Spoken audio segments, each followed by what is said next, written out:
Welcome back to Property Play. I'm your host, Elena Saradidis, and today I'm with Jonathan Hacohen, the chosen lawyer, and we're talking all things. Has the condo market gone to, can I say shit? Has it gone to shit? The crapper. The politically correct term is the crapper. Okay, well, this is my question because Yes. from the lawyer perspective, you have to review the status certificates, and if you're not getting status certificates, then the condo market's not really moving. So can I give you a little insider from the lawyer perspective? Show me. Okay. When we talk about condos, my first question to you is new or resale? That's a big difference. Resale market, status certificates still coming in. Good condos, good areas, good prices. Sometimes I get the same condo twice being asked to be reviewed by different people, meaning there's multiple people looking at it. So resale market, difference being instead of getting a status certificate every hour at least, one a day, two a day. New construction, reviewing new construction agreements, not seeing that very often for new condos. I more get the phone calls, hey, I bought 3 or 4 years ago, and can I just get out of my deal now? Can I just forego the deposit? Can I just get my deposit back? That's more where new condos are. That's funny that you say that because I find a lot of people that bought pre-con a few years ago are calling me now asking me to sell it. And they could have bought it with me or not bought it with me, but they're still asking all the same question, like sell the property for me. And if I tell them they're not going to make any money selling it right now, they're like, it's okay. Can we mitigate my losses as much as possible? Like, do I have to kick in more money or are we good? And that's the conversation that we're having. So I had somebody yesterday show me this listing, okay? Won't talk about what specific address, what be it, doesn't matter, but we're talking in Toronto. They purchased the property, let's say new construction condo, pre-sale, pre-construction, 1.5 mil. Okay. Now they're selling it by assignment. They're ready to lose 600,000 on it, asking 900 and still don't have a buyer. I don't know. In my mathematics here, 1.5, 900,000, this sounds very attractive, but obviously the numbers aren't working for a lot of people. That's a scary proposition. That's a big extreme. Well, also, it depends on how much did they put originally down. Is the new buyer going to be required to close on the difference in price? Like, what's actually going to happen with the developer? Because the developer is suing someone if they don't close. And do you actually want to be attached to it if the original seller of the property can't afford the difference? Yeah. And then you start getting into things like parking. How many people parking in locker? Get us all the time. Parking locker, parking in locker. And they're buying new construction. And a lot of the units I get in don't have parking. And I'm like, why did you not negotiate a parking? And they say to me, well, I'm not paying 100,000 for parking. Like, is $100,000 for parking now the new standard and 20,000 for lockers? That's a Welcome to new construction. well. So I read a fascinating article many moons ago and talking about now if you're going to now purchase the raw land and you're going to dig it and you're going to build 3 levels of underground with the concrete and everything that's involved with it. You do the mathematics, there's no money to be made unless you're selling it for 100,000 because of the amount of labor and the work involved and even the material in the construction. It's this is probably a big reason why a lot of developers sitting on land just continue to sit on it and wait to see where the market's going to shake up. Now is not the time to start new construction for a lot of developers. It's definitely not the time to start new construction because they have to sell a portion of it, and people don't want to pay inflated prices when they're looking at the resale market and what the resale market's doing. So, like, let's leave pre-con for a second and go right into the resale market. What are you seeing? So what I'm seeing is this. So I do myself little tests. People say to me, Jonathan, you're a lawyer. How well do you know the market? I know well enough that I look at the market every single day. I see listings the same way as the average person. And I often see interesting lists. And what I do is I mark them as favorites to myself. And I go to do a test to see how long is that favorite going to sit there before I see sold conditional sold. What I am finding is this much. Good properties, good areas, good prices are still selling. Properties that maybe are very nice properties, but in the outskirts, not as desirable parts, not right in the GTA, for example, those are taking longer. And so I have clients that want to go purchase, let's say, new houses. Some of them do, and they make a conditional on selling their existing property. They have a condo, let's say, up in Newmarket. They have it in Markham. They have it in Barrie, wherever it is, especially in Barrie, Aurelia, and not selling so easily. And so it seems like location is making a big difference. I would say this: if you are a seller in this market and you're taking an offer that's conditional on the sale of another property, you should have a backup offer in place because there is a chance that it does fall through. It's inevitable it will. Like I would almost opt for a longer closing and no condition on sale of home rather than condition on sale of home. It's interesting, like think about it from the buyer. Now, every buyer is different, every seller is different. But I'm a buyer and I'm saying to myself, okay, so this thing is sold conditionally on the person who bought, the original buyer now having they have to sell their property. You know what? I like this property. I'm gonna put an offer. Not only gonna put an offer, put it on for less. I'm just gonna put that out there. And I want this property, and I don't believe this person's gonna sell their house, and I will take that chance with. And the original buyer may come back and say, "Oh, now there's another offer. I haven't sold my home. I'm not going ahead with this." But what I have seen from the underside as a lawyer, some of these buyers, which people don't realize, they have a plan. Some of them have multiple properties and they're saying, I have another property mortgage free. So I'm just going to stick the mortgage on my existing property, take a extended line of credit secured, and I can make this happen. Sometimes people do go in with that plan. Some people go on the hope, oh, I hope I do sell my house because I can't close and keep both. Those kind of people have to be very, very careful because I've been in those situations as a lawyer where the other offer comes in, you haven't sold your home yet, and you're saying, I don't want to lose this property. Okay, I'm waiving it. I'm going on the hope that I'll get it done, and that doesn't happen. Now we got a bunch of problems. Now we have two parties who are unhappy with us because we can't close on either one. I'm going to dumb it down a little bit too. Sure. When you're buying a property, you can make it conditional on anything you want. Anything you want. The sky is the limit. Whatever the hell you want, you can put in the agreement. Absolutely. It's the other side's choice on whether or not they want to go ahead with these conditions. Now, sold conditional with an escape clause is something that we've been seeing more often. That's what we're talking about sale of home.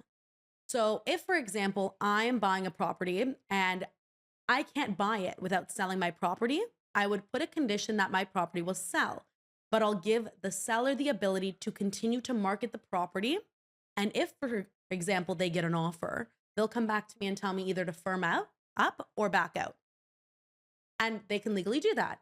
So if you are a buyer and you're seeing properties that say sold conditional escape clause, don't just disregard it. Go see it because there is a chance that you can pick up that property.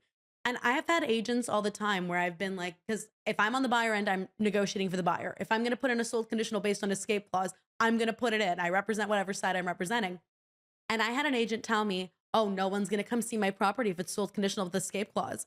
And I'm like, if I saw that, I would be the first one in the door because I would make the other person firm up or give me the house. Can I ask you now a question as a lawyer to the realtor end? Okay. Because this is my impression being on the outside and what I'm hearing, what I see. I'm curious what your thoughts are.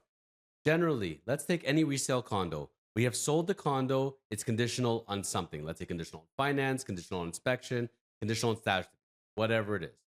And buyer decides they're not going ahead with it for whatever reason. They're not waiving their condition. So let's say we had 3 different people that put in offers, and the one offer got accepted conditionally. Now that condition's not waived, and all of a sudden we see the property is now back on the market. If I'm the seller of that property, am I a little nervous putting it back on the market now? How people are going to view the property? I would think that it was most marketable before we accepted that first offer and that offer fell through. Or is it just as marketable in your opinion? Look, if there is a firm agreement, take the firm agreement. It's not necessarily take the highest price, you take the firm agreement. And most agents know to do that. Like they'll tell your client, like it's not worth risking it for a conditional sale. And if you're going to take a conditional offer, then you really should look into that person's financing a little bit.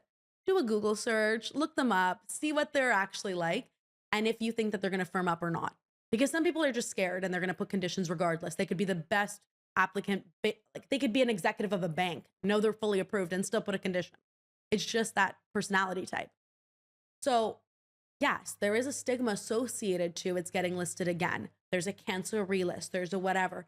The stigma is getting better though, because this is a normal market. Things are not supposed to sell day 1, day 2. Like it's not normal. It's supposed to sit, be exposed, eventually have an offer, eventually a negotiation happen. Like that's normal. It's normal for things to fall apart and be put back together and relisted. Like it's normal.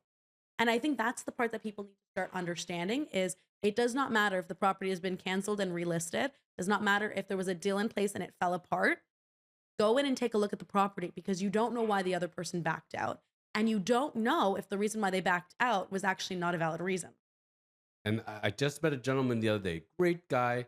And we were talking about his residence. And he told me when I went to go buy it, I viewed it. As I'm about to put my offer in, I find out they've accepted an offer on it, now conditional.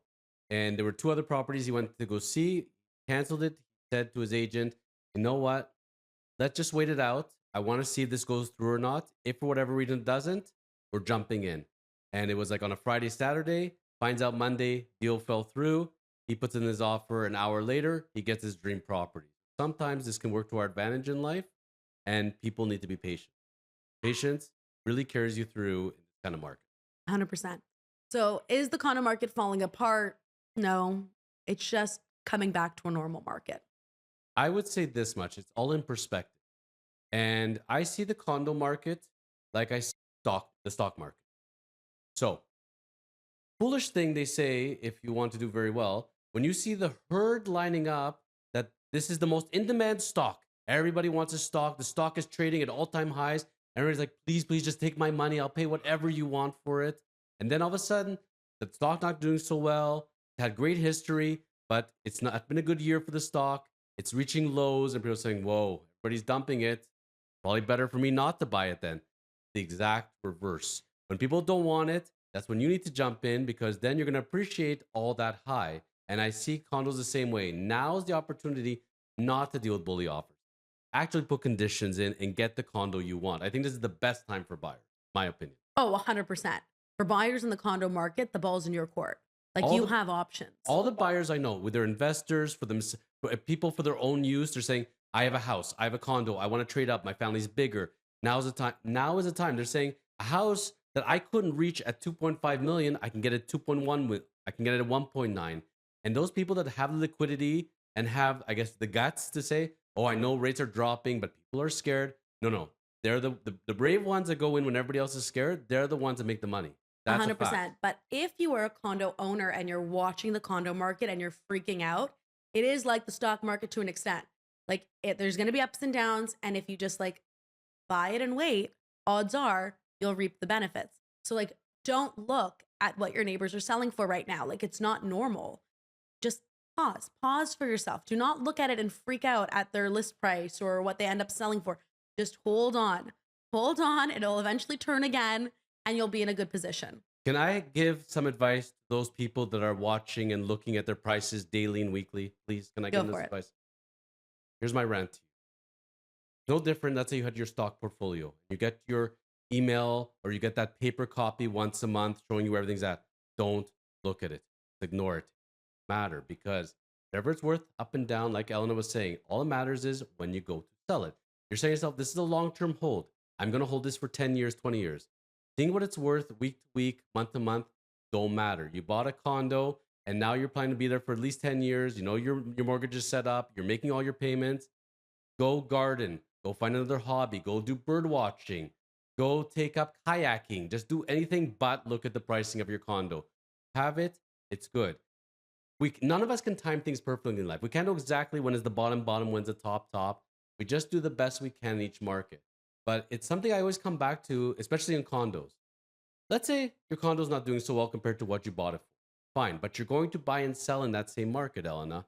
So guess what? You're going to buy something more expensive that is depreciated even more. Yours has gone down. What you bought has gone down even more. You're actually more ahead still. So you're still a win.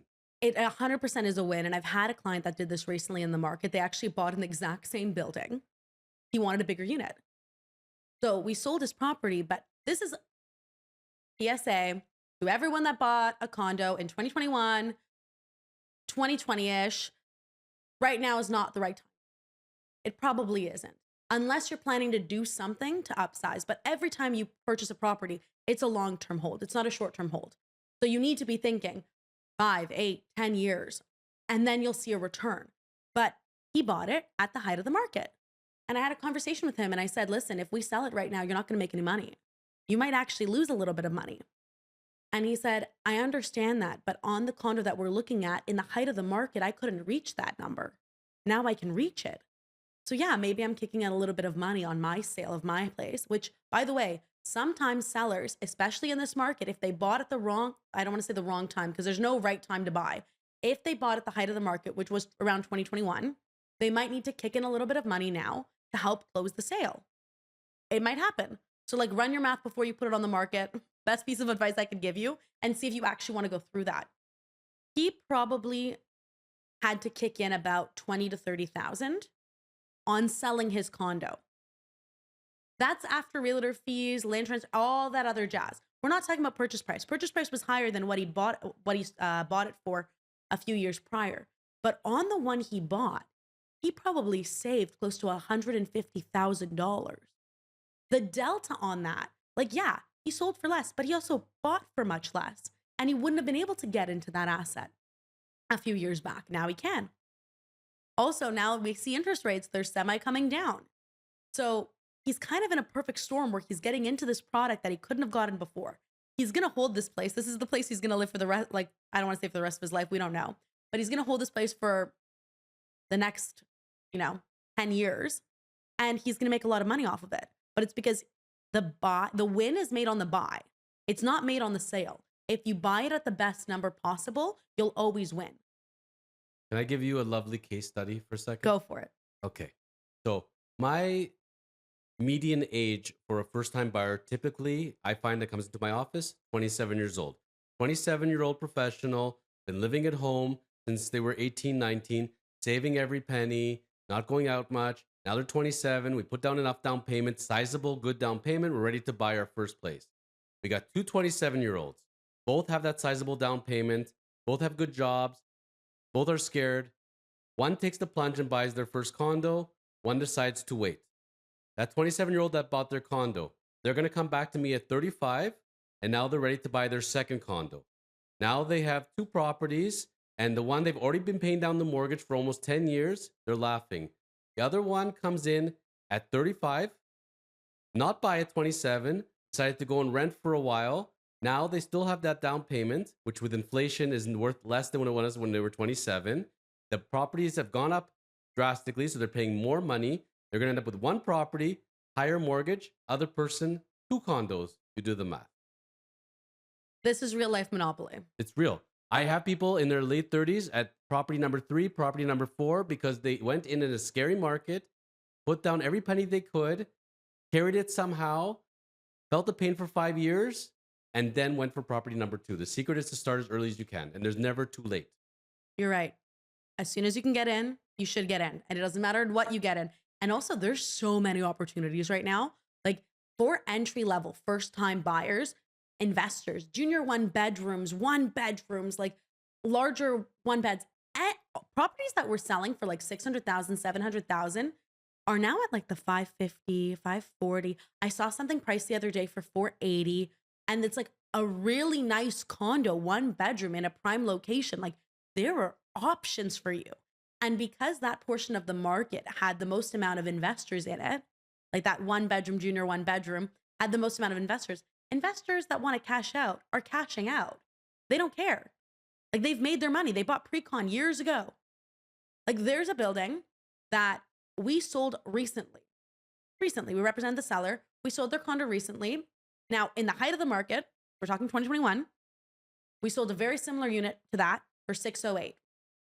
The guy bought pre-construction. He made a huge gain. He probably paid 200,000, 250 for it back in the day. By the time it was ready and being sold in the resale market, he got 608,000. Now, this year, similar unit we put up on the market, we got 554. So the market has come down from that. Now, recently on the market, and this is like yesterday this happened, someone listed in the same building. Yep. But wait for the price. They listed it at 525. Are you telling me that if you buy this unit for 525, that one day it won't reach the numbers that it already hit in the past? It will. Economics say it will. That's If it hit that number before, it will hit that number again. and it'll probably exceed it. Just You have to wait out the cycle. Exactly. Yeah. But if, for example, it has never in the history of ever hit that number and you're going to pay a number that was never reached in that building now, it's not the right time to do that. It's not the right time to give them something that they've never gotten before. But for you to get a deal in this market, hold the property, wait for the property to go up in value, then just pause, refinance it, pull out the equity and go buy your second property. Why would, like, it's just math. And I also found recently, more and more as I get to meet people and they inquire about my services and closing real estate deals, I find out their histories. People are not buying properties the way they were traditionally. I'm seeing more situations. For example, somebody 40 years old, they have their one property that they own, they live in. They have another investment property that they own, them and mom or them and dad, let's say. Then they have another property that they bought with their sibling. And what they're doing is they're diversifying. They own money properties. They have an interest, let's say 50% interest in multiple properties. So they spread out the risk. But on the same token of it, they bring in people that they trust. They say, instead of us each owning one property, let's own two properties together and let's spread the risk. If there's a good relationship and they can keep that relationship strong, maybe paper that relationship in a joint venture, there's options. More and more people that were college roommates, lifelong friends, they cannot afford their first home. They're 27, 30 years old, but they can afford 50% of it. So they come with their best friend, they paper it with the lawyer, how the relationship will be set up. They each put in 50%, they live there together, they cover the expenses 50-50, and eventually maybe somebody buys somebody out, or they just sell it all together, or they keep it together forever and they go off and buy their own separate properties, and this just stays an investment. There's so many ways people can do it today, Elena. It's not the old traditional model. I have to just do this thing on my own. 100%. We got fully off topic because we were talking about if the condo market has come to a halt and has crashed. It's actually kind of related. It just depends on how you perceive it. 100%. But the moral of the story is this: if you are shopping for a condo right now, there are some amazing deals out there. And if you are a seller trying to sell your condo right now, we get it. It is difficult, especially if you don't do everything, and you really should be doing everything. Even if you are currently living in the space, there's a form of light staging, a form of decluttering that you should do to be able to maximize on what you could get out. And if you don't do it, there is money that you're leaving on the table.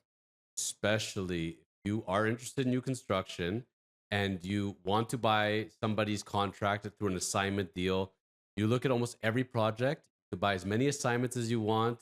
Buyers are completely in the driver's seat, and there's some real deals to be had for somebody that's ready to jump into that. And that is actually getting even more popular these days as sellers of those deals get more realistic, drop their prices because they're not going to close or they can't close, and the smart buyers are taking advantage of that.